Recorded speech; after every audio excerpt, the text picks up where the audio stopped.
Science 2 का जो second lesson हम लोग सीख रहे हैं जिसका नाम है life process in living organism 1। Previous जो हम लोगों ने लेक्चर देखा था, हम लोगों ने स्टडी किया था इस लेसन के बारे में, तो वहां पे हम लोगों ने देखा था कि एनर्जी प्रोडक्शन कैसे होता है। Okay, energy production through aerobic respiration. Okay, cell के अंदर एनर्जी प्रोडक्शन कैसे होता है थ्रू एरोबिक रेस्पिरेशन।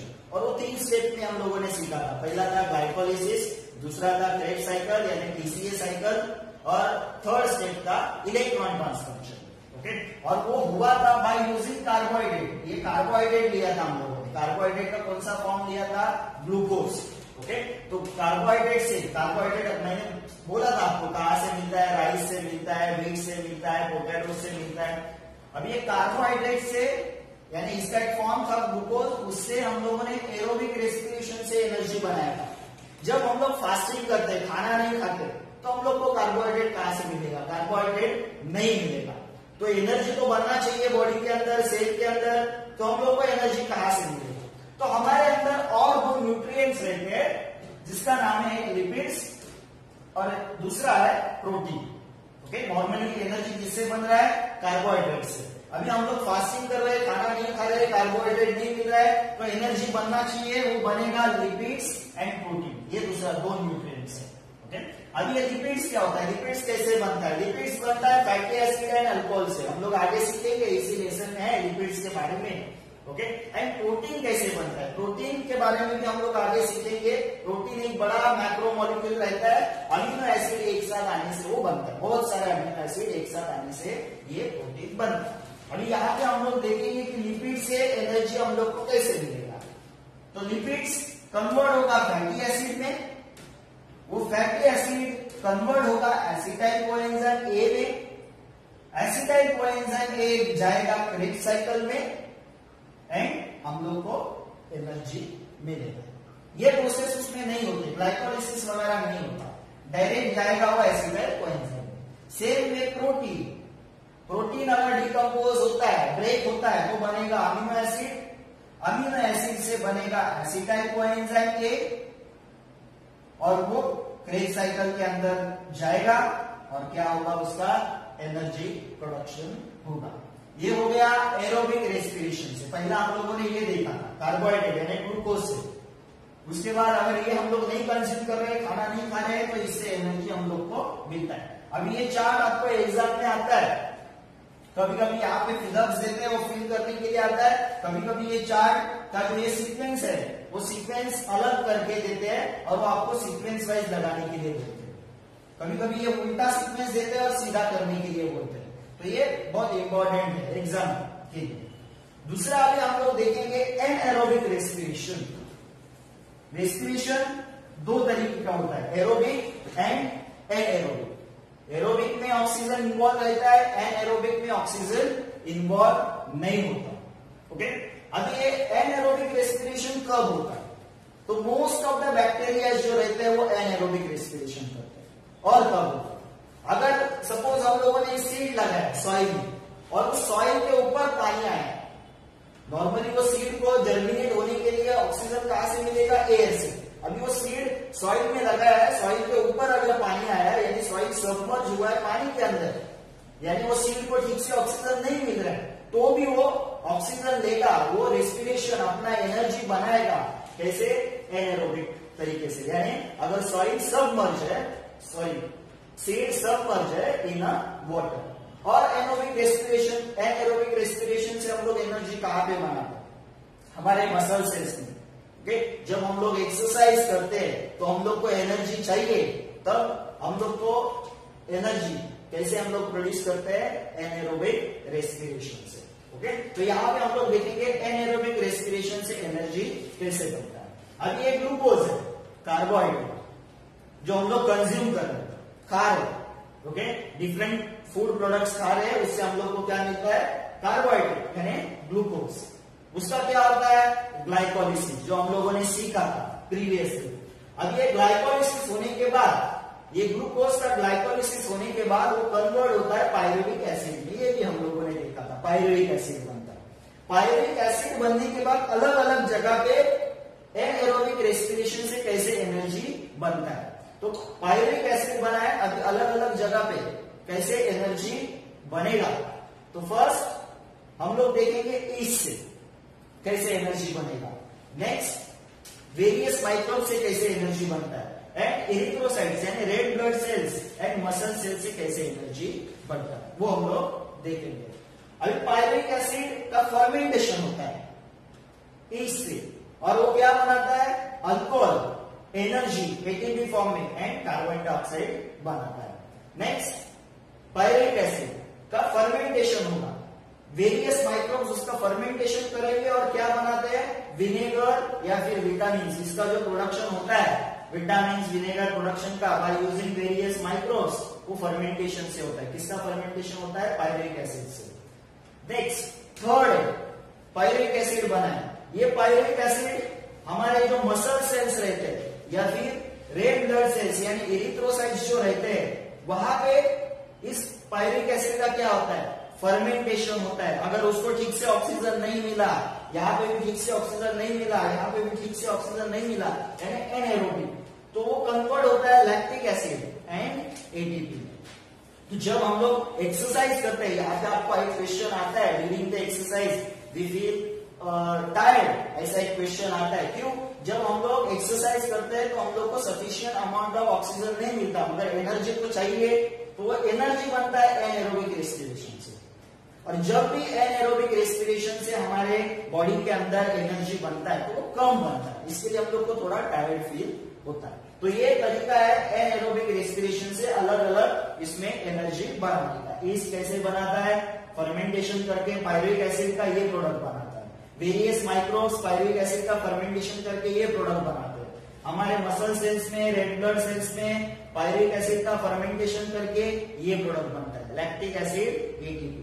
ये भी बहुत इंपॉर्टेंट चार्ट है, ये भी एग्जाम में आता है। सेम कुछ जगह पे ब्लैंक स्पेस रखेंगे, आपको फिलअप करने के लिए आएगा, या फिर इसका सीक्वेंस चेंज करेंगे और वो आपको आएगा सीक्वेंस वाइज लगाने के लिए। तो ये हो गया हम लोग का एरोबिक एंड एनएरोबिक रेस्पिरेशन से कैसे एनर्जी बनता है। नेक्स्ट हम लोग देखेंगे, अभी हम लोगों ने यहाँ पे दो टर्म देखा था, एक टर्म देखा था लिपिड और दूसरा टर्म देखा था प्रोटीन। अभी हम लोग प्रोटीन के बारे में सीखते हैं। प्रोटीन क्या होता है, प्रोटीन एक बड़ा मैक्रो मॉलिक्यूल रहता है, बड़ा सा मॉलिक्यूल होता है। वो किससे बनता है, जब बहुत सारे अमीनो एसिड एक साथ ऐसे ज्वाइंट होते हैं। अमीनो एसिड के बारे में लेसन नंबर 1 में दिया हुआ है साइंस 2 के, जब एक साथ ऐसे ज्वाइंट होते हैं, ये कौन है, ये सब अमीनो एसिड है, अमीनो एसिड। ये जब एक दूसरे को ज्वाइंट होते हैं तो बनता है प्रोटीन, प्रोटीन बनता है। Protein is a macro molecule, कैसे बनता है, बहुत सारे अमीनो एसिड एक साथ ज्वाइंट होने से प्रोटीन बनता है।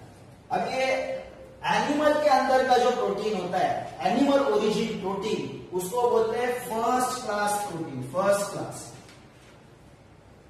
ये आपको फिलअप्स में आता है, एनिमल ओरिजिन प्रोटीन जो रहता है उसको बोलते हैं फर्स्ट क्लास प्रोटीन। और ये प्रोटीन से हम लोग को कितना एनर्जी मिलता है, कार्बोहाइड्रेट से कितना मिलता था, 4 किलो कैलोरी पर ग्राम, प्रोटीन से भी इतना ही मिलता है, पर ग्राम प्रोटीन से कितना एनर्जी मिलता है, 4 किलो कैलोरी। ये भी आपको फिलअप्स में आता है। तो प्रोटीन के बारे में हम लोगों ने क्या क्या देखा कि प्रोटीन एक बड़ा मैक्रो मॉलिक्यूल है, वो किससे बनता है, बहुत सारे अमीनो एसिड एक साथ ज्वाइंट होते हैं तब बनता है। ओके, अभी ये प्रोटीन, एनिमल प्रोटीन जो रहता है, एनिमल ओरिजिन प्रोटीन जो रहता है उसको बोलते हैं फर्स्ट क्लास प्रोटीन। और प्रोटीन से हम लोग को कितना एनर्जी मिलता है, पर ग्राम प्रोटीन से कितना एनर्जी मिलता है, 4 किलो कैलोरी।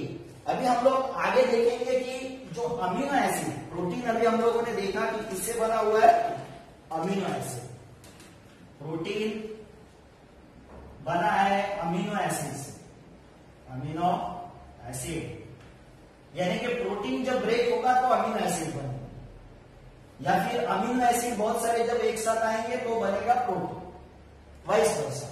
ओके, अभी ये डिफरेंट अमीनो एसिड से हमारे बॉडी के डिफरेंट पार्ट में कैसे कैसे प्रोटीन्स बनते हैं, वो अभी हम लोग यहाँ पे देखेंगे। ये भी इंपॉर्टेंट क्वेश्चन है, वो आपको एग्जाम में 3 मार्क्स के लिए, कभी कभी 5 मार्क्स के लिए भी पूछ सकते हैं। ओके, तो या फिर को रिलेशन में आता है कौन से अमीनो एसिड से हमारे बॉडी में कहाँ कहाँ पे कौन कौन सा प्रोटीन बनता है, तो ये अभी हम लोग इसको यहाँ पे देखेंगे।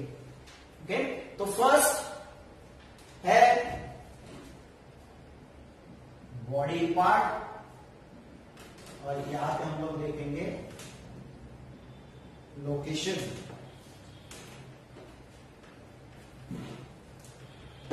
प्रोटीन यहां पे मैं लिखता हूं लोकेशन। तो फर्स्ट है स्किन। स्किन के अंदर अमीनो एसिड से कौन सा प्रोटीन बनता है? एक है मेलानिन और दूसरा है केराटिन। कौन से दो बनते हैं? Melanin and keratin. मेलानिन आपको पता है, मेलानिन से जो हम लोग के बॉडी को कलर आता है, ओके, वो आता है मेलानिन से। केराटिन क्या होता है? जो हम लोग के नेल्स है, हेयर्स है, ओके, वो जो ग्रो होते हैं वो केराटिन से। ओके, तो अमीनो एसिड से स्किन के अंदर कौन सा प्रोटीन बनता है? ये। नेक्स्ट लोकेशन है बोन। बोन में ऑसिन नाम का एक प्रोटीन रहता है, जो क्या करता है? ऑसिन नाम का प्रोटीन बोन को स्ट्रांग बनाता है। बोन को क्या बनाता है? स्ट्रांग। थर्ड है पैंक्रियाज। पैंक्रियाज नाम का प्रोटीन है, सॉरी पैंक्रियाज नहीं, पैंक्रियाज हम लोग का एक ऑर्गन है, उसके अंदर अमीनो एसिड से कौन से प्रोटीन बनते हैं? एक है इंसुलिन और दूसरा है ट्रिप्सिन। अभी इंसुलिन तो पता है, इंसुलिन क्या करता है? ब्लड में शुगर का लेवल कंट्रोल करता है। और एक ट्रिप्सिन क्या करता है? ट्रिप्सिन डाइजेस्टिव प्रोटीन है, डाइजेशन में हेल्प करता है। ओके, तो फर्स्ट स्किन के अंदर ये वाले प्रोटीन्स बनेंगे, बोन के अंदर अमीनो एसिड से ये वाला प्रोटीन बनता है, पैंक्रियाज के अंदर इंसुलिन एंड ट्रिप्सिन। इंसुलिन है जो ब्लड में ऑक्सीजन का शुगर का लेवल कम करता है, यानी डायबिटीज पेशेंट में ये इंसुलिन बहुत अच्छा रोल निभाता है। और एक ट्रिप्सिन है जो है डाइजेस्टिव प्रोटीन। फोर्थ है पिट्यूटरी ग्लैंड। अब ये पिट्यूटरी ग्लैंड किधर होता है? ये होता है at the base of brain के थोड़ा नीचे बेस पे ये पिट्यूटरी ग्लैंड होता है। ओके, और ये क्या बनाता है? डिफरेंट हार्मोन्स बनाता है। पिट्यूटरी ग्लैंड क्या बनाता है? Different hormones by using amino acid. Next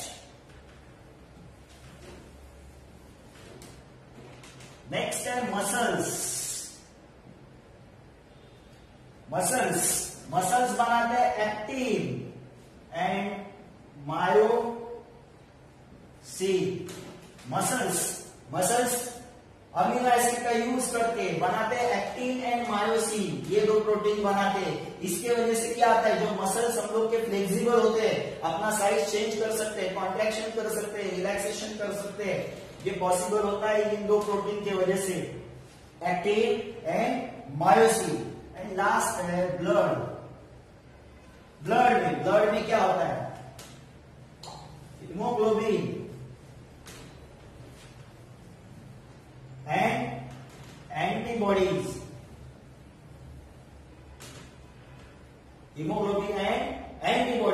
अभी हीमोग्लोबिन की जरूरत क्यों होती है?